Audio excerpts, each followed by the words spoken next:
Welcome to another session from the Pro Mixing Forum. My name is Matt, also known as Sonic Singularity, and this is part 5 in mixing the song Stitch Up by Bobby Nobody. And in our last session, we went through every single channel and track on this song just to get more control of the dynamics using the good old compressor here in the mixer here in Reason. And now I want to start dialing in the kick and the snare. I want to get the kick and the snare in a nice pocket in the frequency spectrum of all, what the song has to offer. Because, the song has, drums, bass, guitars, vocals. So I want to get this set up nice and good in the pocket and get a good initial sound for the kick and the snare the way I think it should sound. Okay, it's important that you understand that, because when you're mixing, you are an artist. It's what you're hearing, what this song could possibly be. You're the one that has to bring it out. And, that's important to understand, because, too many people think it's, something's got to sound this way or it's got to sound that way. And it really only has to sound the way you want it to sound, but you want to get the various elements of the song to sit well with the other elements of the song. Then from there, you can make the song start sounding the way you want it to sound. I'm going to try and make you understand that as we go through. So what I have here is the kick and the snare. And what I've done is I've just set up a loop right in this area. And it just has the drum set going with very little vocals or anything. And I dialed those down in the mixer. So this is the way the drum set sounds now, basically without me doing anything except some a little dynamics on the compressor, just subtle dynamics control, and that's it.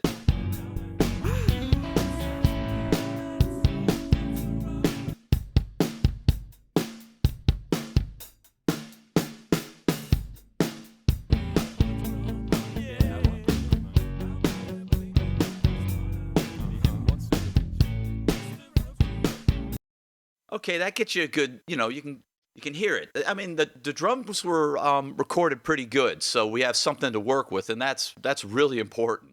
But so now what I did was, the first thing I did was I made parallel channels of both the kick out and the kick in. And then what I did, and this is something that's famous with the SSL 9000K and the other SSL mixers, is you can go into the compressor here, and for the parallel channel, I'm just crunching it, totally crunching the sound to give a really compressed sound that's right next to the regular track. So let's listen to just this one compressed the kick here. We're going to solo the kick here, and then we're going to bring in the compressed one.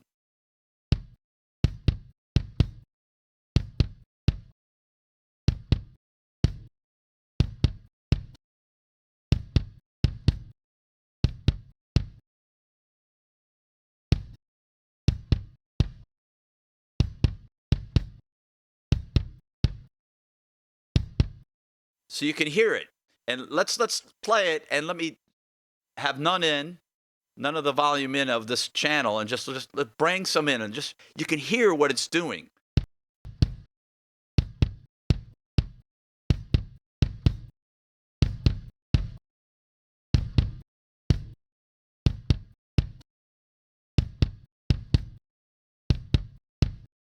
Okay, now let's bring in the kick in. So you have all three now. One of them is smashed with the compressor that's built into the mixer here. Now we'll bring in the other one that's smashed.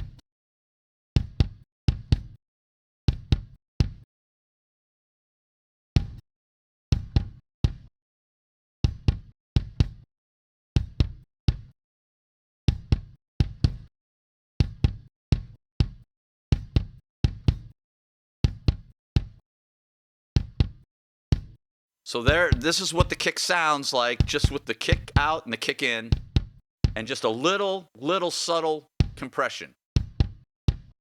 And then you have the two smashed.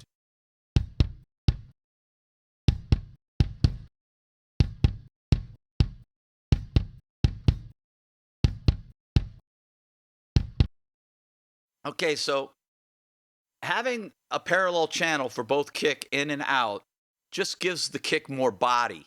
It just gives it, a little more body, and it kind of gives it that slap, you know.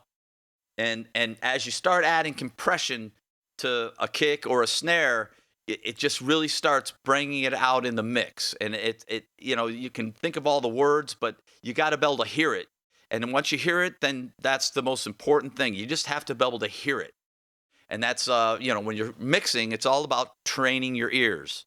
So now with the kick, so I have a bus for the kick, and I have two parallel channels for the kick, and then I have the kick fill. We're not dealing with the kick fill right now, just the kick, which is through the whole song basically. And what I wanted to do is, start dialing this in. And so the first thing I did was I brought in some compression, and I'll show you the compressor I'm using on this. So this is the kick out, and I'm using this is a Waves plugin, and I've got this one of these compressors on every single kick. So every single kick, even the parallel channels have this compressor on it, and we'll see how I have it. And it's just a simple preset. It's a preset that comes in it, and it's just a kick, and I didn't do anything to it. Maybe as we move forward, I might start dialing in a little, tweaking this stuff, but what I'm doing is just getting trying to get myself an initial sound. And again, when you're mixing, you just don't go in and go, turn this, add this level and do that, and it's done. It's a process. It's just you're spoon feeding what you want the mix to be. You're just adding a dash of this, adding a dash of that, and you're just listening. And you're creating this mix. And it's important that you understand it's just step at a time. But when you're learning various fundamentals, which are, compression, subtle compression here, it could be one compressor, it could be many compressors right in a row. You got to try. It's trial and error. So I love this compressor. I've used it many, many times, and I use it. There are other compressors I could use, but I like this one, so I'm going to use it. And it does sound good. And so I went through, this is the Waves plugin, the Waves CLA Classic compressor, and you get the Bluey or the Blackie. These are, every studio has these, pro studios. And the reason I'm using this plugin is because it's a good plugin. And it's a good plugin of a well-known hardware that is in every pro studio ever made since it came out. So this is something to understand. The plugins that you're using, some are better than others. And you'll learn what you like and what you don't like. And that's up to you. But I like this compressor, so I put it on every single insert in the tracks here. And so with that said, I'm gonna just add this in too. This is a virtual SSL 9000K mixer. And so if you were in a pro studio, and they had this mixer, what they're going to do is they're going to have this mixer, they're going to be using this compressor, these EQs, then they're going to have a rack, a bunch of stuff that they're sending. Any one of these tracks could be going to any one of these compressors or reverbs or any other effect you want that's in the rack.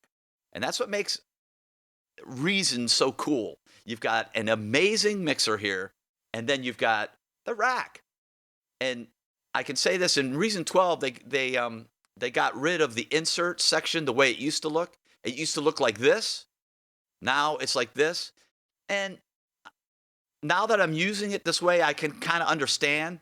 It just takes you have the mixer, you can bypass the inserts, or you can go right to the inserts. So if you were in a pro studio, you'd be sitting at your the mixer, and then you'd swivel your chair around and you go to the rack, then you come back to the mixer.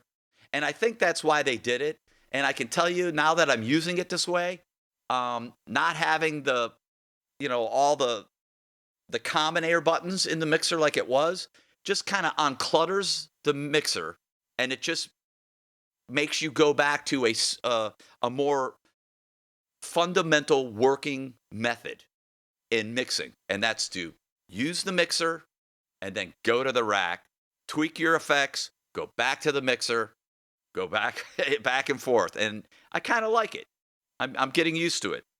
I can kind of see why they did it. So, okay, so let's get back to basics here. Okay, so I have these compressors going on the kicks, and then on the kick bus, I have the good old API compressor. I love this compressor. And so all I did was dial in, go in, and this is what makes this so easy. Drums, bass drum. And then I mess with the release and the attack and the threshold and just kind of tweaked a couple things. And I may do more, but this is what I've come up with so far with this awesome compressor. I mean, these are well-known, really good hardware in all great studios. So that's why I have them. And they really sound good. So let's bring the kick in, and then I'll show you what the compressors do with everything going on here.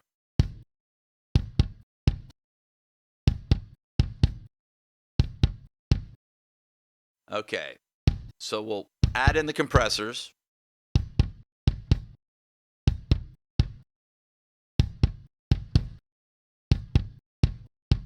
Just listen to, see if you can hear the difference. It's subtle, but it's there.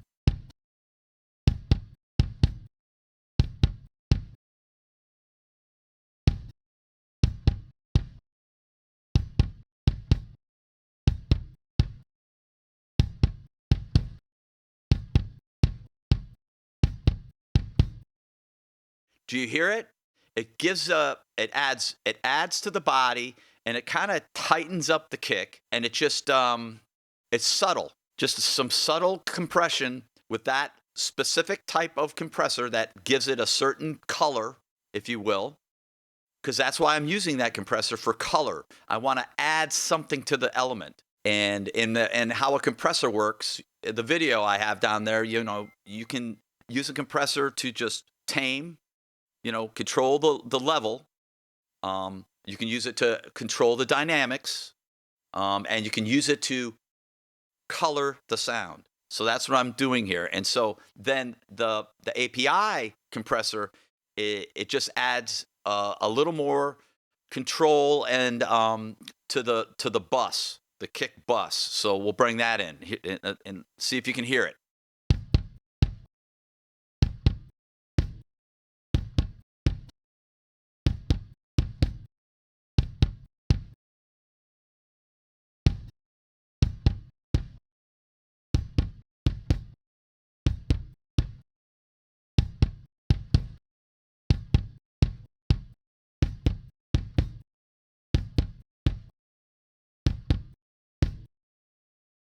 Okay, so let me just explain this. I don't want the kick to have too much slap. I want to control the beater slap, because the snare is going to have a snap and and I don't want that to interfere with the snare. And I'm going to show you that here in a little bit.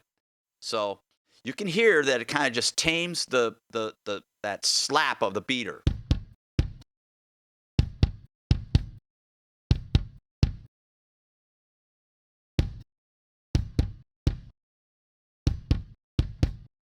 Okay, so now let me show you what I did with some of the EQ here, and we'll just bring up an EQ here. And this is a kick out.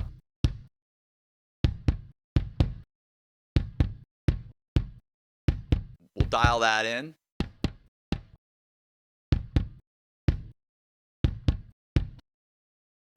Let's go here. Go to the next one.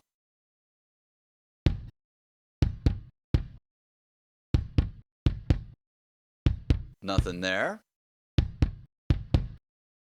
Just going through each one. We're going to start dialing in the don't need too many high sounds in the kick.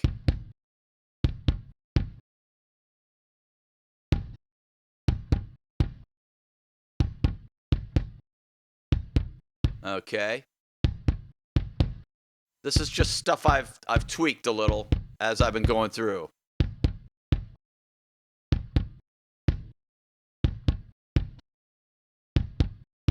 We don't messing with that. Let's go here to the kick. Let's see here.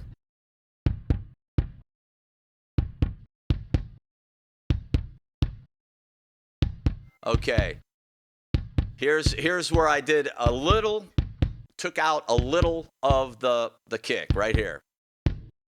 See, I don't want this sound.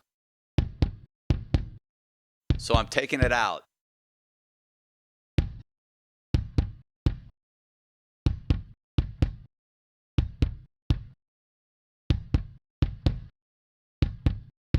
Hear the difference of that?